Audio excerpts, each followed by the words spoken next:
Hello aspirants, welcome to నియోమెంటాస్ exam 360. So ఈరోజు క్లాస్లో మనం TSPSC group 1 mains daily answer writing గురించి మీకు చెప్పబోతున్నాను. అంటే మీకు ఆల్రెడీ నేను మొన్న ఒక లైవ్ సెషన్ చేయడం జరిగింది. అందులో ఆల్రెడీ ఒక పర్టికులర్ క్షణంలో ఇంకా ఎలా నేను మీకు ఉపయోగపడగలను అనేటటువంటి ఆలోచన ఎప్పుడు ఉంటుంది అనే దానికి ఒక అవుట్కమ్ ఇది. సో అందులో భాగంగానే మేము టెస్ట్ సిరీస్ అనేటటువంటిది స్టార్ట్ చేస్తున్నాము. ఇది జూన్ 25th నుంచి స్టార్ట్ అవుతుంది, ఒక 3 daysలో. ఈ టెస్ట్ సిరీస్లో ఒకవేళ మీరు టెస్ట్ సిరీస్ ఓన్లీ రాయాలని అనుకుంటే అది ఉంటుంది, మెంటర్షిప్ ఉంటుంది, టెస్ట్ సిరీస్ ప్లస్ ఎవాల్యుయేషన్ కావాలని అనుకుంటే అది ఉంటుంది, అలాగే ఎక్స్పెక్టెడ్ క్వశ్చన్స్కి ఒక బుక్లెట్ ఇస్తాం. సో ఆ బుక్లెట్ కూడా కావాలని అనుకుంటే అది కూడా ఉంటుంది. అంటే these 4 are the modules that we're providing. మీకు ఏ మాడ్యూల్ కావాలని అనుకుంటే అది మాత్రమే సెలెక్ట్ చేసుకోవచ్చు. అండ్ వన్ మోర్ థింగ్ ఏంటంటే, డెఫినెట్గా when comes to TSPSC group 1 examination, మీరు రాసేటటువంటి ఆన్సర్స్లో క్వాలిటీ ఉంటేనే మీకు ఎగ్జామినేషన్లో పాస్ అయ్యేటటువంటి అవకాశం ఉంటుంది. సో మీరు రాసే ఆన్సర్స్ని ఎప్పుడు కూడా మీరు కరెక్షన్ అనేది చేయించుకుంటూ ఉండాలి. జనరల్గానే మనకి మార్కెట్లో కరెక్షన్స్ మీద కొంత భిన్నాభిప్రాయాలు ఉన్నాయి. సో దానికి సంబంధించి మేం కరెక్షన్ ఎట్లా చేస్తాం అనే దానికి you can try it for 10 days. అంటే 10 days ఇప్పుడు ఈ రోజు నుంచి నేను ఇలాంటి క్లాసెస్ డైలీ పెడతాను. అది ఏంటి ఫార్మాట్ అనేది కూడా చెప్తాను. లాస్ట్లో మీకు కొన్ని క్వశ్చన్స్ కూడా చూపిస్తాను. ఆ క్వశ్చన్స్కి మీరు ఆన్సర్స్ రాసి పంపించండి 10 రోజులు, ఈ రోజు నుంచి. అంటే ఈ రోజు నుంచి నెలాఖరు వరకు. అప్పటి వరకు మీ ఆన్సర్స్ ఫ్రీగా ఎవాల్యుయేషన్ చేసి మీకు పంపించడం జరుగుతుంది. సో మీరు పంపించాల్సినటువంటి ఆన్సర్స్ కూడా ఇగో ఈ కింద కనిపిస్తున్నటువంటి నెంబర్కి వాట్సాప్ చేయండి. వాట్సాప్ని కూడా మీరు ఎలా చేయాలంటే ఫోటోలు పెట్టడం కాదు, పీడిఎఫ్ ఫైల్లో పెట్టి పంపించాలి. పీడిఎఫ్ ఫైల్ పంపేటప్పుడు పైన మీ పేరు, మీ హాల్ టికెట్ నెంబర్ కూడా వేయడం మర్చిపోవద్దు. సో ఇది ఫస్ట్ ఇనీషియల్ థింగ్స్. సో ఇక మనం ఈరోజు కాన్సెప్ట్లోకి వస్తే, మనకి సొసైటీ, పాలిటీ కలిపి మనకి ఒక పేపర్లో ఉన్నాయి. అందులో పాలిటీ డివిజన్లో కనుక మీరు చూస్తే, అంటే సొసైటీ, పాలిటీ, గవర్నెన్స్ 3 పార్ట్లుగా ఉన్నాయి సెకండ్ పేపర్. సో అందులో మీరు కనుక జిఎస్లో ఫస్ట్ పాలిటీలో ఇచ్చినటువంటి సిలబస్ చూస్తే, evolution of Indian constitution, role of drafting committee, తెలుగులో రాజ్యాంగ పరిషత్తు, అలాగే ముసాయిదా కమిటీ యొక్క పాత్ర, లేదా ఇంగ్లీష్లోనే డ్రాఫ్టింగ్ కమిటీ యొక్క పాత్ర, ఇది సిలబస్ ఇచ్చారు. సాధారణంగా ఈ సిలబస్లో ఇచ్చినటువంటి అంశాలను ప్రిలిమినరీ ఎగ్జామినేషన్కి చదవడం వేరు, మెయిన్స్ ఎగ్జామినేషన్కి చదవడం వేరు. ప్రిలిమినరీ ఎగ్జామినేషన్లో ఒకటి కాకపోయినా మరొక స్టేట్మెంట్ తెలిసినా కూడా ఎలిమినేషన్ పద్ధతిలో ఆన్సర్ పెట్టేటటువంటి అవకాశం ఉంటుంది. బట్ వెరాజ్ when comes to the mains examination, పూర్తి స్థాయిలో విషయాల పట్ల అవగాహన ఉంటే తప్ప ఎగ్జామినేషన్ని మనం క్వాలిటీగా ఆన్సర్ రాసేటటువంటి అవకాశం ఉండదు. సో దానికి అసలు మనం మెయిన్స్కి ఎలా సన్నద్ధం అవ్వాలి అంటే, when comes to this TSPSC mains, అంటే తెలంగాణ గ్రూప్ 1 మెయిన్స్ ఎగ్జామినేషన్కి అసలు మనం ఎలా ప్రిపేర్ అవ్వాలి అంటే, మనం మెయిన్స్ ప్రిపరేషన్ అనేటటువంటిది ఏ స్థాయిలో ఉంటే మనకి ర్యాంక్ వచ్చేటటువంటి అవకాశం ఉంటుంది. సో డెఫినెట్గా చాలామంది చదవడానికి ఎక్కువగా ప్రాధాన్యతను ఇస్తూ ఉంటారు. చదవాలి, but at the same time రాయడం ఎక్కువ రాయాలి. అంటే సాధారణంగా మనకి చదివింది ఇంత చదివామనుకోండి, ఇంతే గుర్తుంటుంది కదా. ఇంత చదివింది అంతా గుర్తుండాలంటే చిన్నప్పటి నుంచి చాలా చదివాం మనం. అవన్నీ గుర్తుంటే ఈ పాటికి ఏ ఆల్బర్ట్ ఐన్స్టీనో న్యూటనో అయ్యి ఉండేవాళ్ళం. సో కాబట్టి ఇంత చదివింది గుర్తుండదు కదా. సో చాలా తక్కువ శాతమే గుర్తుంటుంది. కానీ ఈ తక్కువతో ఎంత ఎక్కువ ఆన్సర్స్ రాయగలం అనేటటువంటిది ఈ మెయిన్స్ ఎగ్జామినేషన్లో ఉన్నటువంటి కిటుకు. సో ఇది it will come by practice. So practice అనేటటువంటిది మనం డైలీ ఒక రిచువల్గా చేస్తే తప్ప అది ఇన్కల్కేట్ అయ్యేటటువంటి అవకాశం ఉండదు. ఎందుకు అంటే, మీరు రాసేటటువంటి తరుణంలో మెయిన్స్ ఎగ్జామినేషన్లో మీరు రాసేటప్పుడు ఆ మజిల్కి ఒక మెమరీ ఉంటుంది. అంటే మీకు తెలియకుండానే మీ సబ్కాన్షియస్ మైండ్లోంచి ఆన్సర్ వస్తుంది. సాధారణంగా మనం మెయిన్స్ ఎగ్జామినేషన్ హాల్లో కూర్చున్నప్పుడు బ్రెయిన్ మొత్తం స్విచ్ ఆఫ్ అయిపోతుందండి. ఫ్రాంక్లీ స్పీకింగ్, మీరు అంత ఆలోచించి రాసేటటువంటి వ్యవధి ఉండదు. సో ఇచ్చినటువంటి చాలా తక్కువ సమయంలో క్వాలిటీ ఆన్సర్ చాలా ఎక్కువగా రాయాలి. When comes to group 1 UPSC రెండిట్లకి ఉన్నటువంటి డిఫరెన్స్ ఏంటంటే, గ్రూప్ 1 ఎగ్జామినేషన్లో స్ట్రిక్ట్లీ సిలబస్కి స్టిక్ ఆన్ అయి ఉంటాడు. అంటే క్వశ్చన్స్ ఇచ్చేటప్పుడు సిలబస్కి స్టిక్ ఆన్ అయ్యే ఇస్తాడు. అంటే కాబట్టి మీరు ప్రిపేర్ అయ్యేటటువంటి ఎగ్జామినేషన్ మొత్తం సిలబస్ ఆధారంగా చేసుకొని ప్రిపేర్ అయితే చాలు. Number 1 point. నెంబర్ 2, రెండవది ఏంటంటే, మీకు ఇచ్చేటటువంటి క్వశ్చన్స్ కూడా చాలా వరకు డైరెక్ట్ క్వశ్చన్స్ ఉంటాయి. అంటే యూపీఎస్సీలో ఇచ్చినటువంటి మాదిరిగా పూర్తి స్థాయిలో విశ్లేషణాత్మకంగా ప్రశ్నలు ఉండవు. ఎందుకు అంటే, యూపీఎస్సీ ప్రతి సంవత్సరం ఎగ్జామ్ జరుగుతుంది కాబట్టి ఒకటే క్వశ్చన్ మళ్ళీ రిపిటేటివ్గా ఇచ్చేటటువంటి అవకాశం ఉండదు కాబట్టి కొత్త పుంతలు తొక్కుతూ ఉంటాడు. బట్ వెరాజ్ వెన్ కమ్స్ టు గ్రూప్ 1 లాంటి ఎగ్జామినేషన్స్ ఎప్పుడో అమావాస్యకి పుణ్యానికి 5 సంవత్సరాలకు ఒకసారి, 7 సంవత్సరాలకో 10 సంవత్సరాలకో ఒక నోటిఫికేషన్ వస్తుంది. సో అందులో మీకు డైరెక్ట్ క్వశ్చన్స్ వచ్చేటటువంటి అవకాశం ఎక్కువగా ఉంటుంది. సో కాబట్టి ఈ డైరెక్ట్ క్వశ్చన్స్కి మనం సిలబస్ ఆధారంగా చదువుకుంటే ఎక్కువగా ఆన్సర్లు క్వాలిటీగా రాసేటటువంటి అవకాశం ఉంటుంది. అడపా అనాలిసిస్ వచ్చినా కూడా ఆల్రెడీ ఆ విశ్లేషణ మీకు ఉంటుంది. సో కాబట్టి మీరు ఖచ్చితంగా దానికి ఆన్సర్లు రాయగలుగుతారు. సో మూడోది ఏంటంటే ఈ రెండు జరగాలంటే ఈ రెండింటిని మనం దృష్టిలో ఉంచుకొని ప్రాక్టీస్ అనేటటువంటిది చేయాలి. ఇది చెయ్యకపోతే మొత్తం శూన్యం. సో కాబట్టి ఈ మెయిన్స్ ప్రిపరేషన్ని మనం ఎలా సన్నద్ధం కావాలి అనేదే ఈ సెషన్. ఒకవేళ మీరు నియోమెంటాస్ ఎగ్జామ్ 360లో కనుక టెస్ట్ సిరీస్ కనుక జాయిన్ అయితే విత్ మెంటర్షిప్ మిమ్మల్ని ఎలా ప్రిపేర్ చేస్తాం అనేది ఈరోజు నేను మీకు ఒక డెమో రూపంలో చూపించబోతున్నాను. అలాగే మొన్న నేను ఒక చేసినటువంటి వీడియో కూడా మంచి స్పందన వచ్చింది. అందులో చాలామంది కమెంట్ పెట్టారు, సార్ మేము ఎక్కడో సుదూర ప్రాంతాల్లో ఉన్నాం, హైదరాబాద్ లాంటి ప్రాంతాలకు వచ్చి చదువుకోలేం, మీరు యూట్యూబ్లో మంచి వీడియోస్ డైలీ కంటెంట్తో కూడినటువంటి వీడియోస్ డైలీ చేయండి, అవి మేము చూసి కొంత ప్రిపేర్ అవుతామని అన్నారు. డెఫినెట్గా నాకు బేసికల్గా కంటెంట్ తప్ప వేరేది చెప్పడం అనేది ఇష్టం ఉండదు. సో ఆ కంటెక్స్లో కూడా వాళ్ళకి ఎలా ఉపయోగపడాలి అనేటటువంటి ఆలోచనలోంచి ఇలా మీకు ప్రతిరోజు కూడా ఒక్కొక్క కాన్సెప్ట్ని విత్ క్వశ్చన్స్ ఎక్స్ప్లెయిన్ చేస్తాను. ఇప్పుడు ఈరోజు మనం చూడబోయేది ఏంటంటే, ఇప్పుడు ఫర్ ఎగ్జాంపుల్ రాజ్యాంగ పరిషత్ అలాగే ముసాయిదా కమిటీ పాత్ర, దీని గురించి నేను పూర్తి స్థాయి ఇన్ఫర్మేషన్ ఇస్తాను మీకు. చివర్లో దీని మీద ఎలా ప్రశ్నలు రావచ్చు అని చూపిస్తాను. తెలుగు ఇంగ్లీష్ 2 భాషల్లో చూపిస్తాను. చివర్లో మీకు ఈ వీడియో అయిపోయిన తర్వాత ఈ ఇచ్చినటువంటి ఇన్ఫర్మేషన్ ఏదైతే ఉందో అది మీకు పీడిఎఫ్ రూపంలో కావాలని అనుకుంటే కింద డిస్క్రిప్షన్ సెక్షన్లో తెలుగుకి తెలుగు పీడిఎఫ్, ఇంగ్లీష్కి ఇంగ్లీష్ పీడిఎఫ్ ఉంటుంది. అది మీరు డౌన్లోడ్ చేసుకొని మీ దగ్గర పెట్టుకొని ప్రింట్అవుట్స్ తీసుకొని చదువుకోండి. నేను ఎంతవరకు మెయిన్స్ ఎగ్జామినేషన్ వరకు చేయగలను అంతవరకు చేస్తాను. అంటే నేను మెయిన్స్కి సంబంధించి పాలిటీ ఎంతో కొంత చెప్పగలను, ఎకనామీ అలాగే నా సబ్జెక్ట్ కాబట్టి చెప్తాను. ఈ 2 సబ్జెక్ట్స్ మీకు చెప్తాను నేను. వేరే ఫ్యాకల్టీ మిగతా కూడా చెప్పేటటువంటి ప్రయత్నం చేస్తారు. ఈ పీడిఎఫ్లు తీసుకొని మీరు ఎంతవరకు ప్రిపేర్ అవ్వాలనేది మీకు ఒక అంచనా వస్తుంది. సో ఇది ఈ రోజుకి సంబంధించి. సో ఇంకా వితౌట్ వేస్టింగ్ ద టైం మనం ముందుకెళ్దాం. ముందు రాజ్యాంగ పరిషత్ అలాగే దానికి సంబంధించి డ్రాఫ్టింగ్ కమిటీ యొక్క పాత్ర.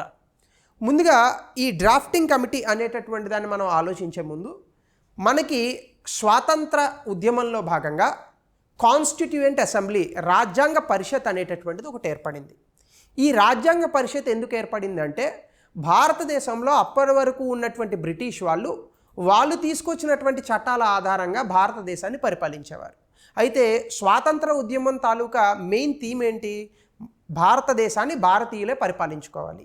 బ్రిటిష్ వాళ్ళ నుంచి స్వాతంత్రం పొంది భారతీయులు తమ స్వాతంత్రాన్ని తమ చేతుల్లోకి తీసుకొని తమ స్వాతంత్రాన్ని సాధించుకుని తమ పరిపాలనను తామే సాగించాలనేటటువంటిది ఆలోచన. అయితే బ్రిటిష్ వాళ్ళు దీనికి ఒప్పుకోలేదు. అంటే మేము పరిపాలిస్తున్నాం, ఇప్పుడు సాధారణంగా ఎవరన్నా అధికారంలో ఉన్న వాళ్ళు బయటికి పోవాలంటే కొంత బాధపడతారు కదా. సో బ్రిటిష్ వాళ్ళు ఆ రోజు అధికారంలో ఉన్నారు కాబట్టి వాళ్ళు బయటికి పోవాలంటే కొంత బాధపడేటటువంటి అవకాశం వచ్చింది వాళ్ళకి.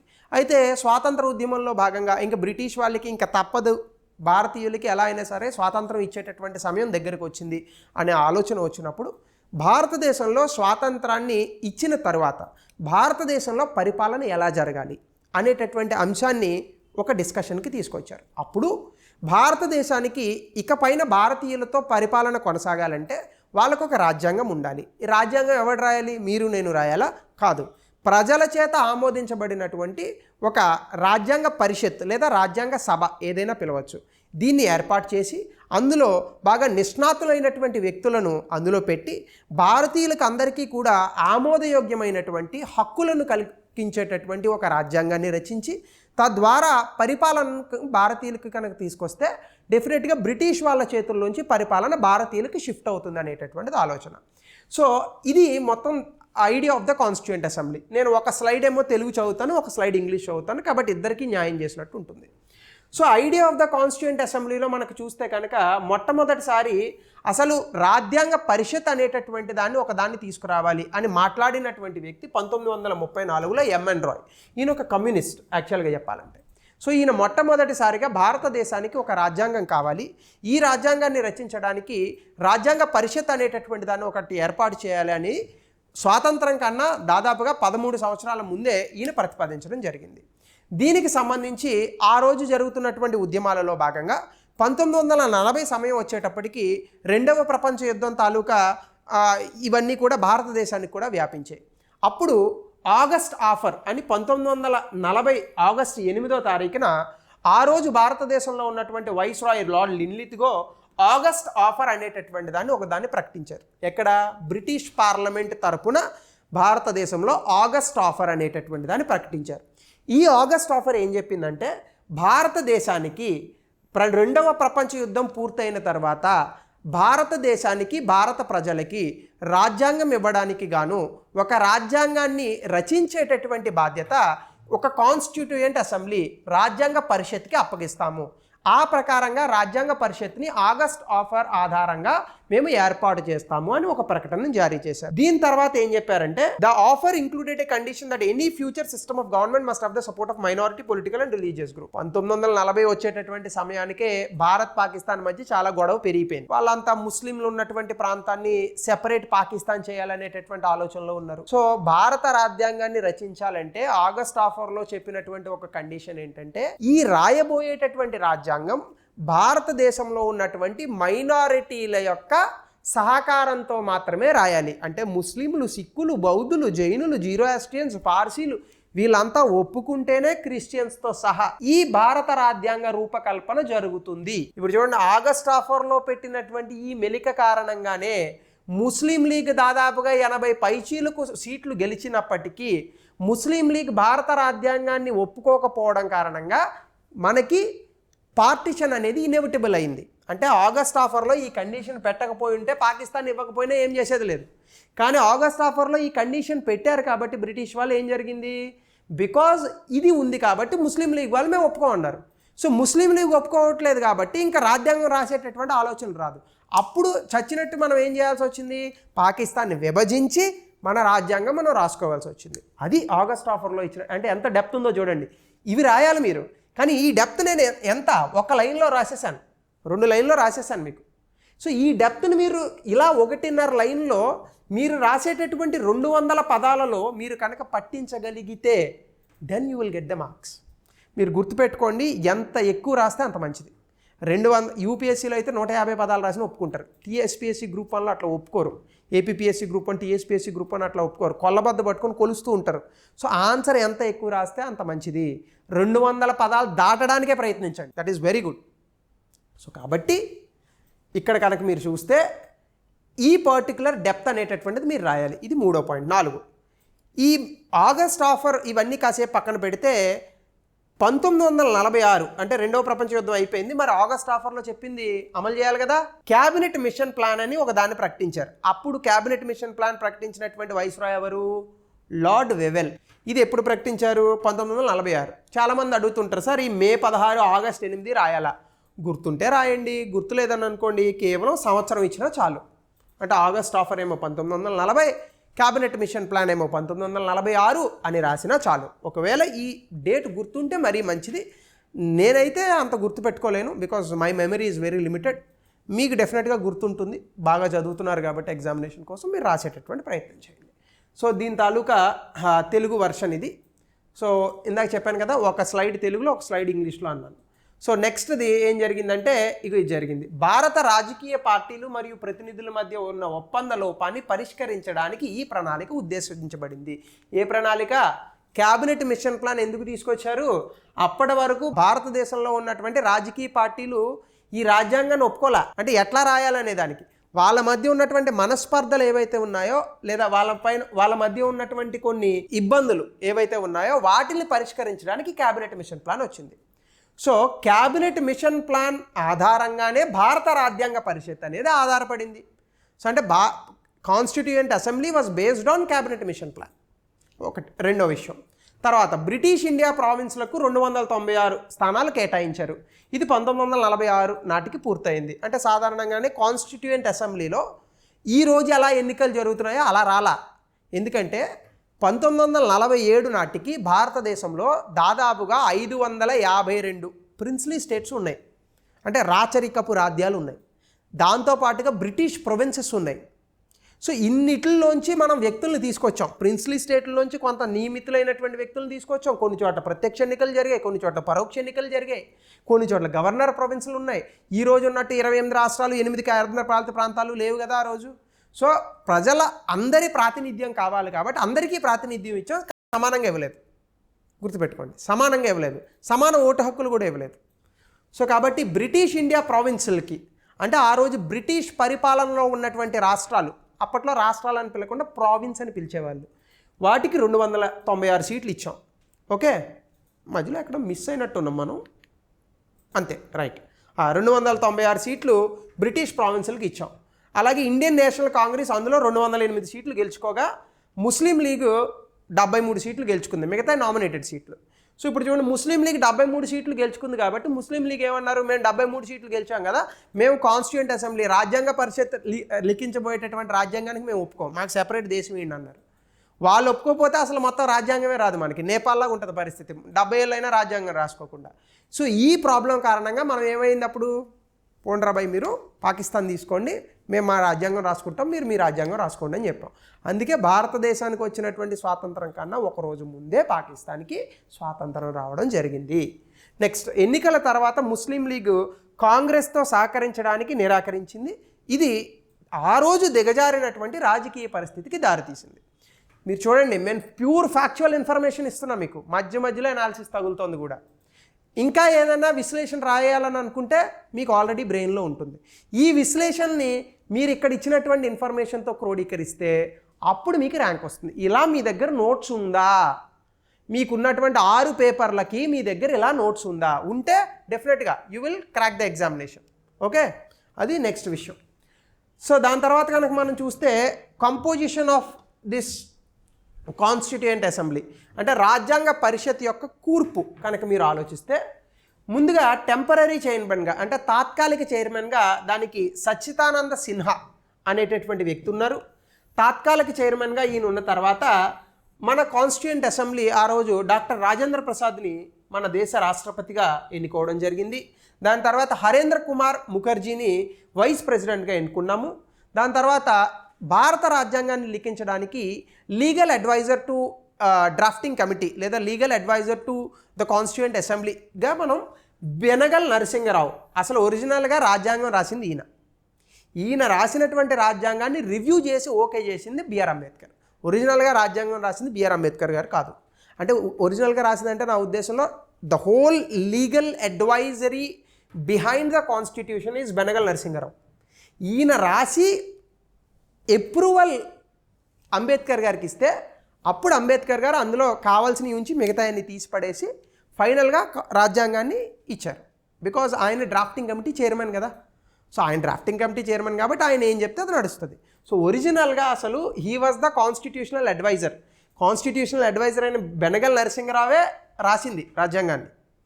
సో ద కాన్స్టిట్యూయెంట్ అసెంబ్లీ మొత్తంగా 389 మంది ఉన్నారు. అందులో ఇందాక 296 సీట్లు చెప్పాను మీకు. అందులో 208 సీట్లు కాంగ్రెస్ గెలుచుకుంది, 73 సీట్లేమో ముస్లిం లీగ్ గెలుచుకుందని చెప్పాను. అయితే 93 సీట్లేమో ప్రిన్స్లీ స్టేట్స్ నామినేషన్స్కి ఇచ్చారు. అంటే అక్కడ కూడా ఎన్నికలు జరిగాయి, కొంత పరోక్షంగా కూడా జరిగాయి. సో ప్రిన్స్లీ స్టేట్స్ అంటే రాచరికపురం. అలాగే 11 గవర్నర్ ప్రొవిన్సులకేమో 292 మెంబర్స్ని ఇచ్చారు.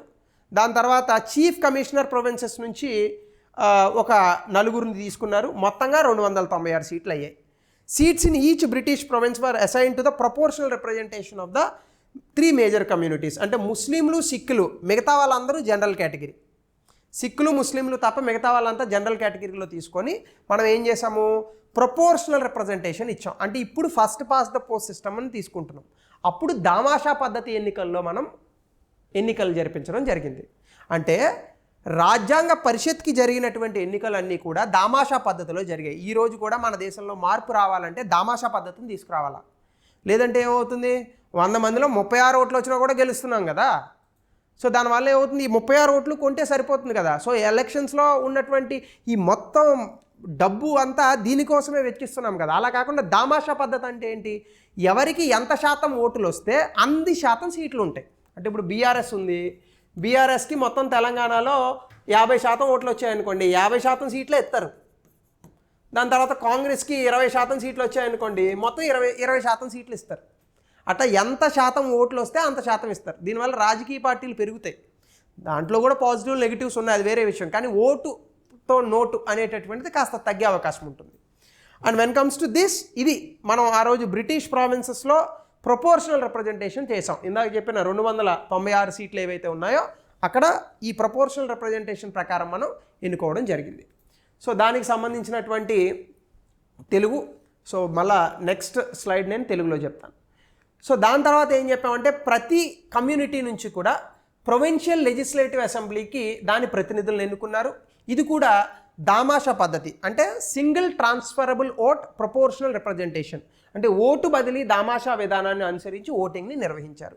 అలాగే సంస్థానాలకు చెందినటువంటి ప్రతినిధులను ఆయా అధినేతలు నామినేట్ చేశారు. ఇందాక చెప్పాను కదా 96 మంది అంతమంది తీసుకున్నాం మనం. సో వాళ్ళన్నింటినీ కూడా నామినేటెడ్ పోస్టులు, అంటే రాజ్యాంగ పరిషత్లో ఉన్నటువంటి 389 సీట్లు, అందులో ముస్లిం లీగ్ తీసేద్దాం తర్వాత, అది వేరే సంగతి. ఆ 389 సీట్లు అన్ని ఎన్నికల ద్వారా ఎన్నుకోబడినటువంటి ప్రజాప్రతినిధులు కాదు. ఇదే అతిపెద్ద విమర్శ. అంటే ప్రజలు ఎన్నుకున్నటువంటి ప్రజాప్రతినిధులు రాయల రాజ్యాంగాన్ని, కొంతమంది నామినేట్ పోస్టులు కూడా ఉన్నాయి. అలాగే డ్రాఫ్టింగ్ కమిటీలో Alladi Krishnaswami Ayyar, N Gopalaswami, KM Munshi, Mohammad Al Sadulla, BL Mitter, BP Khaitan, BR అంబేద్కర్తో సహా 7 సభ్యులు ఉన్నారు. ఆగస్టు 30, 1947 జరిగినటువంటి మొదటి సమావేశంలో బిఆర్ అంబేద్కర్ ముసాయిదా కమిటీ చైర్మన్గా ఎన్నికయ్యారు. ఓకే, ముసాయిదా కమిటీ చైర్మన్గా బిఆర్ అంబేద్కర్ గారిని మనం ఎన్నుకున్నాం. దీని తర్వాత 2 సంవత్సరాల 11 నెలల 18 రోజులు పట్టింది రాజ్యాంగాన్ని మొత్తం లిఖించి ఫైనల్గా తీసుకురావడానికి. నవంబర్ 26, 1949 రాజ్యాంగాన్ని పాస్ చేసాం. 1950 జనవరి 26 నుంచి రాజ్యాంగం అమల్లోకి వచ్చింది. That is what we celebrate as republic day. So making of the constitution, అంటే రాజ్యాంగాన్ని ఎలా చేసాం. జవహర్లాల్ నెహ్రూ గారు అప్పట్లో రాజ్యాంగంలో ఉండాల్సినటువంటి ఎలాంటి లక్ష్యాలను రాజ్యాంగం చేరుకోవాలనే దానిపైన ఒక స్పీచ్ ఇచ్చారు. Very good. దాదాపుగా 2 సంవత్సరాల 11 నెలల 18 రోజులు, ఇందాక చెప్పాను మీకు 2 సంవత్సరాల 11 నెలల 18 రోజులు. ఇగో ఇట్లాంటి ఇన్ఫర్మేషన్లు పడాలా ఎగ్జామినేషన్లో క్వశ్చన్ వస్తే బాగా ఇంప్రెస్ అవుతాడు ఎగ్జామినర్. అంతేకాకుండా ఎప్పుడు చూసినా రాజ్యాంగం బిఆర్ అంబేద్కర్ గారు రాశారు, అందులో ఫండమెంటల్ రైట్స్ ఉంటాయి, 395 ఆర్టికల్ ఉంటాయి, పార్ట్ 3 ఆఫ్ ద కాన్స్టిట్యూషన్ ఏమో డైరెక్ట్ ఫండమెంటల్ రైట్స్, ఇవి చెప్పకూడదు. The information which is required to the demand of the question, it must be presented in the examination paper.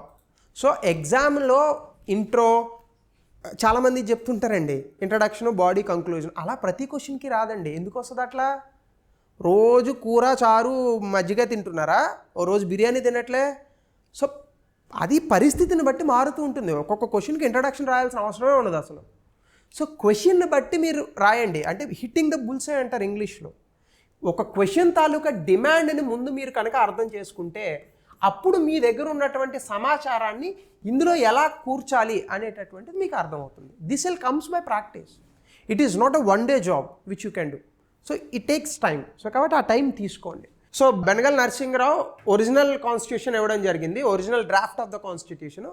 అలాగే రాజ్యాంగంలో ఇవ్వాల్సినటువంటి కొన్ని అంశాలకు సంబంధించి కొన్ని కమిటీలను కూడా మనం నియమించాం. ఆ కమిటీ పేర్లు కూడా మీరు ఎగ్జామినేషన్లో రాస్తే కనుక చాలా మంచి స్కోర్ వచ్చేటటువంటి అవకాశం ఉంది. అలాగే డ్రాఫ్టింగ్ కమిటీలో బిఆర్ అంబేద్కర్ గారిని చైర్మన్గా తీసుకున్నాము. ఆయన డీటెయిల్డ్ డ్రాఫ్ట్ ఆఫ్ ద కాన్స్టిట్యూషన్ని బిఎన్ రావు గారు ఆయనకు సమర్పించిన తర్వాత పబ్లిక్ డిస్కషన్ కూడా పెట్టారు. అంటే ప్రజలు కూడా దాని మీద వాళ్ళకు ఉన్నటువంటి భావనలు వ్యక్తీకరించవచ్చు.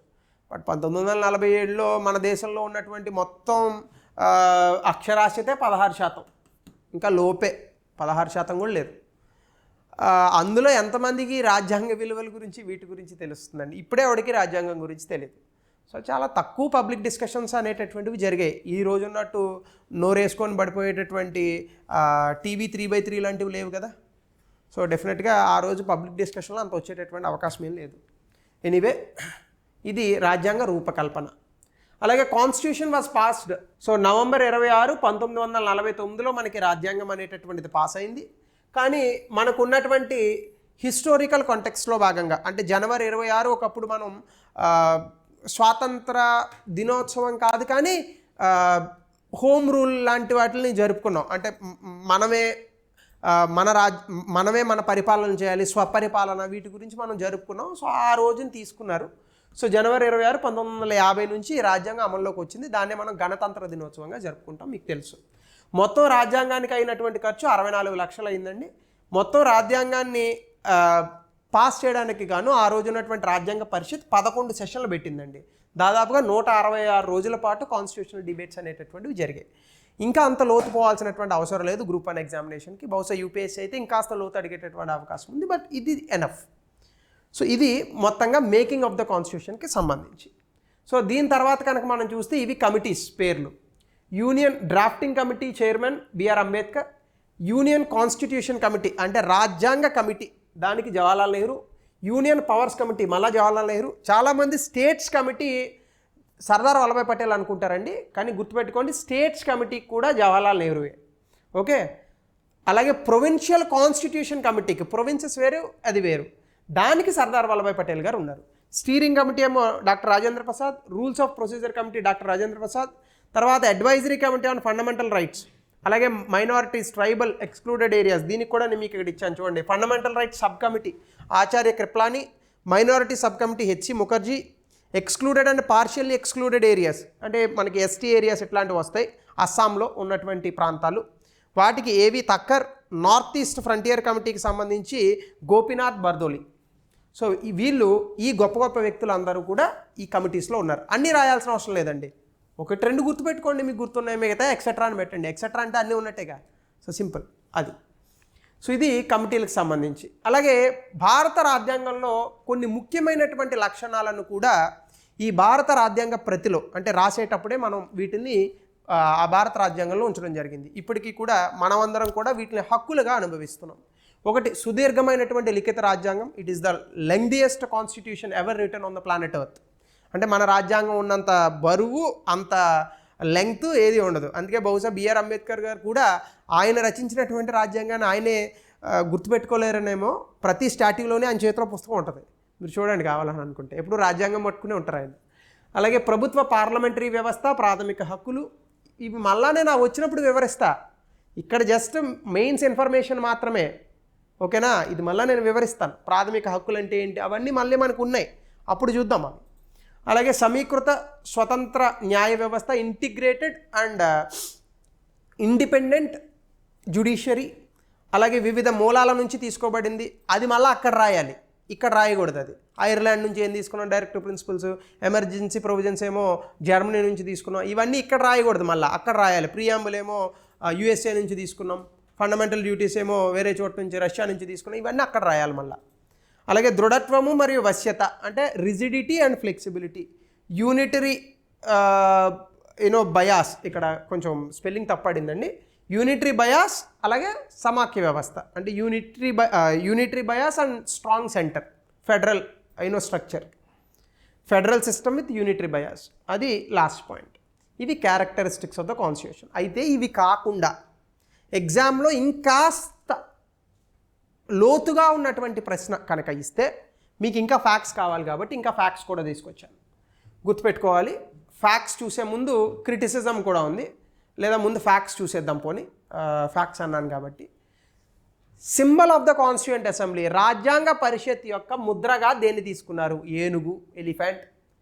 కాన్స్టిట్యూషనల్ లీగల్ అడ్వైజర్ ఎవరు? B Narasimharao.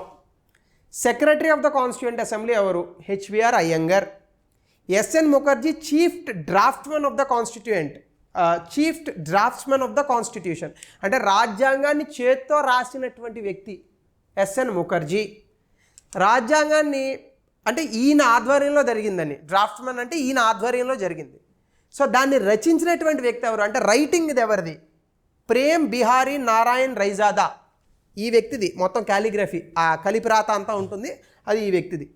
The original constitution was hand written by him in the flowing italic style. ఏ స్టైల్లో రాశారంటే ఇటాలిక్ స్టైల్, ఇలా వంచి రాస్తాం, దాన్ని ఫ్లోయింగ్ ఇటాలిక్ స్టైల్ అంటారు. ఇది రాసినటువంటి వ్యక్తి అంటే ఒరిజినల్గా ఎవరు తమ చేతి రాతతో రాశారు? ప్రేమ్ బిహారీ నారాయణ్ రజైదా. ఎవరి ఆధ్వర్యంలో రాశారు? ఎస్ఎన్ ముఖర్జీ. దీనికి మెరుగులు కూడా దిద్దినటువంటి వ్యక్తులు ఉన్నారు.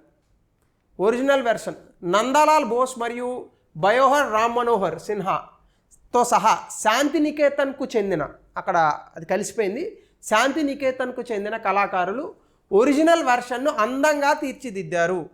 అంటే కళాకృతి రూపంలో దాన్ని నీట్గా ఎక్కడ స్పేస్ ఇవ్వాలా, ఎక్కడ ఫుల్ స్టాప్ ఇవ్వాలా, మనం అట్లాంటివి ఏం చేయం కదా. నోట్స్ రాసామంటే పైనుంచి కింద వరకు ఒకటే వరుస, అట్లా రాయకూడదు. ఎగ్జామినేషన్లో 50 పదాలకు మించి పేరా ఉండద్దు. గుర్తుపెట్టుకోండి, ఇవన్నీ రూల్స్. 50 పదాలకు మించి పేరా ఉండకూడదు. ఓకేనా? అలాగే ప్రేమ్ బిహారీ నారాయణ రైజాదాచే కాలిగ్రాఫ్ చేయబడిన అసలు పీఠికను బయోహర్ రామ్ మనోహర్ సిన్హా ప్రకాశవంతంగా చేసి అందంగా తీర్చిదిద్ది అలంకరించారు. అసలు రాజ్యాంగ హిందీ ప్రతిని రాసినటువంటి వ్యక్తి వసంత్ కృష్ణన్ వైద్య, ఇతని చేత రాయబడింది. దాని తర్వాత దానికి మళ్ళీ అలంకరించినటువంటి వ్యక్తి నందలాల్ బోస్. సో ఇవి other facts which you need to remember. The calligraphy of the Hindi version was done by Vasant Krishnan Vaidya, ఆ వ్యక్తి రాశారు. ఇవన్నీ మీకు ఉపయోగపడతాయి. అలాగే ఇంత అద్భుతమైనటువంటి భారత రాజ్యాంగాన్ని రచించినటువంటి రాజ్యాంగ పరిషత్కి అనేక విమర్శలు ఉన్నాయి. ఏంటి ఆ విమర్శలు? విభజన మరియు మతపరమైన అల్లర్ల సమయంలో సవాలుతో కూడిన పరిస్థితుల కారణంగా వయోజన ఓటు హక్కు ద్వారా ప్రత్యక్ష ఎన్నికలతో రాజ్యాంగ సభ ప్రాతినిధ్య సంస్థ కాదు. అంటే ఆ రోజు భారత్ పాకిస్తాన్ యొక్క విభజన, ఆ రోజు ఉన్నటువంటి రాజకీయ అనిస్థితి పరిస్థితులు, ఆ రోజు ఉన్నటువంటి మతపరమైనటువంటి అల్లర్ల కారణంగా రాజ్యాంగ పరిషత్తులో ఉన్నటువంటి వ్యక్తులందరూ కూడా ఎన్నికలతో వచ్చినటువంటి వ్యక్తులు కాదు. అంటే ఎన్నికల్లో గెలిచినటువంటి ప్రజాప్రతినిధులు కాదు. కొంతమంది నియమింపబడ్డారు, కొంతమంది పరోక్ష ఎన్నికలతో వచ్చారు, కొంతమంది ప్రత్యక్ష ఎన్నికలతో వచ్చారు. సో కాబట్టి ఇది ప్రజలు ప్రాతినిధ్యం ఇచ్చినటువంటి సంస్థ కాదు. ఇది ఒక క్రిటిసిజం. 2, రాజ్యాంగాన్ని రూపొందించడానికి ఎక్కువ సమయం తీసుకున్నారు, అది రెండవ క్రిటిసిజం. కానీ భారతదేశం యొక్క సంక్లిష్ట వైవిధ్య పరిస్థితులను బట్టి ఎక్కువ సమయం పడుతుంది. ఒక ఆన్సర్ రాయడానికి 2 రోజులు పడుతుంది. అంత పెద్ద రాజ్యాంగం ఎన్నో సంవత్సరాల పాటు ఉండాలి, దానికి సమయం పట్టదా అండి? సో అంత గణనీయమైన సమయం అని అనుకున్న 2 సంవత్సరాలు పెద్ద గణనీయమైనటువంటి సమయం కాదు. బ్రిటిష్ వారిచే సృష్టించబడినందున రాజ్యాంగ సభ ప్రారంభంలో సార్వభౌమ సంస్థ కానప్పటికీ అది స్వతంత్రంగా పూర్తి సార్వభౌమ అధికారంతో పనిచేసింది. యాక్చువల్గా 1947లో మనకి స్వాతంత్రం వచ్చిందని చెప్తారు, కానీ అది డొమినియన్ స్టేటస్ మాత్రమే. మనకి స్వాతంత్రం వచ్చింది డొమినియన్ స్టేటస్, ఫుల్ ఇండిపెండెన్స్ కాదు. మనం ఫుల్లీ ఇండిపెండెంట్ ఎప్పుడయ్యాం? జనవరి 26, 1950. 1950లోనే అయ్యాం. అదే గణతంత్ర దినోత్సవం. సో డొమినియన్ స్టేటస్లో రాసాం. అంటే అప్పటికి బ్రిటిష్ వాళ్ళే సృష్టించారు రాజ్యాంగ పరిషత్ని. అయినప్పటికీ బ్రిటిష్ వాళ్ళు ఏలు పెట్టల. అంటే రాజ్యాంగంలో ఇది ఇక్కడ ఉండాలి, ఏ పక్కన బి ఉండాలి, బి పక్కన సి ఉండాలి, ఇట్లా ఏం చెప్పాల. సో కాబట్టి బ్రిటిష్ వారిచే సృష్టించబడినప్పటికీ కూడా రాజ్యాంగ పరిషత్ అనేటటువంటిది స్వాతంత్రంగానే పనిచేసింది. కాబట్టి అది స్వతంత్ర రాజ్యాంగమే అవుతుంది, బ్రిటిష్ వాళ్ళు పెట్టినటువంటి రాజ్యాంగం కాదు. సో ఇది 3 విమర్శలు. 4వది, లాంగ్వేజ్ కాస్త మృతకంగా ఉంటుంది. ఇప్పటికే చాలామందికి అర్థం కాదు. అందుకే Indian constitution is a lawyers Paradise అంటారు. అంటే అది లాయర్లకి తప్ప ఎవరికి అర్థం కాదు. ఆ భాష మృతకమైనటువంటి భాషను వాడారు. ముఖ్యంగా సరళంగా ఉన్నటువంటి భాష కాకుండా బాగా లిటరరీ లాంగ్వేజ్, అంటే సాహిత్యపరంగా వాడేటటువంటి భాషను వాడారు. సాధారణంగా జడ్జిలకు కూడా అర్థం అవ్వదు ఒక్కొక్కసారి. అందుకే ఈ మళ్ళీ సుప్రీంకోర్టు ఇంటర్ప్రెట్ చేస్తూ ఉంటుంది. సో కొంత మృతకమైనటువంటి భాష. అలాగే మొత్తం రాజ్యాంగ పరిషత్తుని కాంగ్రెస్ డామినేట్ చేసింది. ఎందుకు చేయదు? మొత్తం దేశం అంతటా కాంగ్రెస్ గెలిస్తే కాంగ్రెస్ డామినేట్ చేయదా? మరి ఈరోజు మన పార్లమెంట్లో బీజేపీ డామినేట్ చేయట్లా? ఆ రోజు కాంగ్రెస్ గెలిచింది కాబట్టి డామినేట్ చేస్తుంది. అందులో పెద్ద పంచాయతీ ఉంది, అది పెద్ద ప్రాబ్లం అని అనుకోకూడదు. అలాగే allegations of Hindu dominance in the assembly arose due to proportional representation based on communities. ఆ రోజు ఉన్నటువంటి సమయంలో 90% హిందువులే ఉన్నారు దేశంలో. సో హిందూ డామినెన్స్ ఉన్నది అని. మరి ప్రపోర్షనల్ రిప్రజెంటేషన్ దామాషా పద్ధతిలో వచ్చినప్పుడు మరి డామినెన్స్ హిందువులనే ఉంటుంది, ఎందుకు ఉండదు? దామాషా పద్ధతి ఇవ్వకూడదు అప్పుడు. సో ఇవన్నీ కూడా విమర్శలు. సో 6 విమర్శలు ఇచ్చా. మేకింగ్ ఆఫ్ ద కాన్స్టిట్యూషన్ మీద ఇచ్చా, ఎలా డ్రాఫ్టింగ్ కమిటీ యొక్క పాత్ర అనే దానిపైన ఇచ్చా, అసలు కాన్స్టిట్యూయెంట్ అసెంబ్లీ తాలూకా ఐడియా ఏంటనే దానిపైన ఇచ్చా, భారత రాజ్యాంగంలో ఉన్నటువంటి లక్షణాల గురించి చెప్పాను, విమర్శల గురించి చెప్పాను, ఇతర ఫ్యాక్ట్స్ గురించి చెప్పాను. సో ఇవన్నీ మీరు దగ్గర పెట్టుకొని ఇదిగో ఈ ప్రశ్నలకు సమాధానాలు రాయండి. ఈ ప్రశ్నలన్నీ కూడా గతంలో వచ్చినటువంటి ప్రశ్నలు, మేము కొన్ని యాడ్ చేసిన ప్రశ్నలు. 1, 2 గతంలో ఇచ్చినటువంటి యూపీఎస్సీ క్వశ్చన్స్. మిగతా క్వశ్చన్స్ మేము రాసి ఇచ్చాం నియోమెంటాస్లో. సో చూడండి, role of constituent assembly in making of Indian constitution. భారత రాజ్యాంగాన్ని రచించడంలో ముసాయిదా కమిటీ యొక్క రాజ్యాంగ పరిషత్ యొక్క పాత్ర. How was the constituent assembly formed that framed the Indian constitution, critically evaluate the constitution of India as framed by the constituent assembly. భారత రాజ్యాంగాన్ని రూపొందించిన రాజ్యాంగ పరిషత్ ఎలా ఏర్పడింది, రాజ్యాంగ పరిషత్ రూపొందించిన భారత రాజ్యాంగాన్ని విమర్శనాత్మకంగా అంచనా వేయండి. ఇందాక ఇచ్చిన ఇన్ఫర్మేషన్తోనే రాయొచ్చు.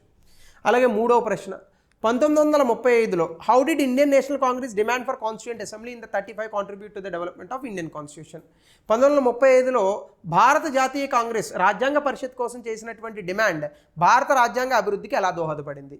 అలాగే బ్రిటిష్ ప్రభుత్వం రాజ్యాంగ పరిషత్ కోసం చేసిన డిమాండ్కి సంబంధించి 1940 నాటి ఆగస్ట్ ఆఫర్ యొక్క ప్రాముఖ్యతను చర్చించండి. ఇంతకుమించి ఏమొస్తాయి మెయిన్స్ క్వశ్చన్స్. సో ఇవన్నీ మీకు ఇందాక ఇచ్చినటువంటి ఇన్ఫర్మేషన్తో రాయాలి, కానీ యాజ్ ఇట్ ఈస్గా కాదు. మీ యొక్క విశ్లేషణను కూడా క్రోడీకరించి రాస్తేనే సమాధానం వస్తుంది. మీరు గుర్తుపెట్టుకోండి, డైరెక్ట్ క్వశ్చన్స్ రావు, కొంత డైరెక్ట్ ఉంటుంది, కొంత ఇండైరెక్ట్ ఉంటుంది. సో ఈ టాపిక్కి కావాల్సిన ఫ్యాక్ట్స్ ఇచ్చాను, మిగతాది మీ నాలెడ్జ్ ఉపయోగించి ఈ ఆన్సర్లు రాయండి. ఇంకొక మరో 4 క్వశ్చన్లు ఇచ్చాను. 5 importance of August offer in relation to the acceptance of demand for a constituent assembly by the British government. భారత రాజ్యాంగాన్ని రూపొందించడంలో ముసాయిదా కమిటీ చైర్మన్గా బిఆర్ అంబేద్కర్ యొక్క ప్రాముఖ్యతను వివరించండి. సారీ, ఈ క్వశ్చన్ వచ్చింది ఇగో ఈ క్వశ్చన్ 6వ question. Explain the significance of BR Ambedkar role as the chairman of drafting committee. అలాగే 1946 క్యాబినెట్ మిషన్ ప్లాన్ భారత రాజ్యాంగంలో రాజ్యాంగ పరిషత్ ఏర్పాటుకి ఎలా దోహదపడింది. సభ్యుల సంఖ్య, వివిధ ప్రాంతాలు, వర్గాలు, వారి ప్రాతినిధ్యాల పరంగా రాజ్యాంగ పరిషత్ కూర్పును వివరించండి. మహాత్మా గాంధీ, ఇది బాగా డెప్త్ ఉన్న క్వశ్చన్, లాస్ట్ క్వశ్చన్. అసలు నేను మహాత్మా గాంధీ గురించి చెప్పలా, కానీ ఇచ్చా, బికాస్ మీకు మహాత్మా గాంధీ గారి గురించి తెలుసు. మీరు ఆల్రెడీ హిస్టరీ కొంత చదివారు, పాలిటీలో ఉన్నటువంటి హిస్టారికల్ బ్యాక్గ్రౌండ్ చాప్టర్. మీకు ఉన్నటువంటి నాలెడ్జ్ ఉపయోగించి నేను ఇచ్చినటువంటి డేటాతో ఈ ఆన్సర్ రాయండి, మళ్ళీ కొత్తగా చదవాల్సిన అవసరం లేదు. మహాత్మా గాంధీ భారత స్వాతంత్ర ఉద్యమంలో ప్రముఖ పాత్ర పోషించినప్పటికీ రాజ్యాంగ పరిషత్తులో ఆయన సభ్యుడు కాదు, ఎందుకు? ఇది ప్యూర్ అనాలిసిస్, ఇది ఇందులో ఫ్యాక్ట్స్ రాయడానికి ఏం లేదు, ప్యూర్ విశ్లేషణ ఉన్నటువంటి ప్రశ్న. సో ఇది మీరు ఎప్పుడైతే ఇలాంటి ప్రశ్నల్ని రాస్తారో అప్పుడు మీకు మెయిన్స్ వస్తుంది. అంటే మీరు ఒక టాపిక్ పైన 8 ప్రశ్నలు ఉన్నాయి, ఏవో ఒక 3 ప్రశ్నలు తీసుకోండి. 3 ప్రశ్నలు కనీసం 2, 8లో పోను 2 ప్రశ్నలకి తక్కువ కాకుండా రాసి పంపించండి. ఎక్కడ పంపిస్తారు? ఇగో ఈ నెంబర్కి వాట్సాప్ చేయండి, not calls, send A WhatsApp. WhatsApp చేయడం కూడా ఎలా చేయాలి? మీరు పైన మీ పేరు, మీ హాల్ టికెట్ నెంబరు, ఈ మొత్తం ఆన్సర్స్ ఏవైతే నీట్గా ఫోటో తీసి, అదేదో ఒక యాప్ ఉంటుంది, ఏమంటారు దాన్ని, గో స్కానర్ అని ఒకటి ఉంటుంది. ఆ గో స్కానర్ లాంటి యాప్ తీసుకొని ఆ ఫోటోలన్నింటినీ PDF చేసి పంపించండి. నేమ్, హాల్ టికెట్ రాయకపోతే కరెక్షన్ చెయ్యం. అలాగే 10 days ఫ్రీ ఎవాల్యుయేషన్ ఉంటుంది ఈ కోర్సు. ఒకవేళ మీకు టెస్ట్ సిరీస్ ఓన్లీ కావాలని అనుకున్నా, టెస్ట్ సిరీస్ ఫ్రీగా రాయాలని అనుకున్నా, మీరు ఈ కింద ఇచ్చినటువంటి నెంబర్ని సంప్రదించవచ్చు. సో ఇలా నేను ప్రతిరోజు ఒక్కొక్క టాపిక్కి ఇన్ఫర్మేషన్ ఇచ్చి దానిపైన క్వశ్చన్లు ఇచ్చేటటువంటి ప్రయత్నం చేస్తాను. నా శక్తి సహకరించినంత వరకు టాపిక్స్ నేను మెయిన్స్ ఎగ్జామినేషన్ వరకు కవర్ చేస్తూనే ఉంటాను, ఇంక్లూడింగ్ కరెంట్ అఫైర్స్.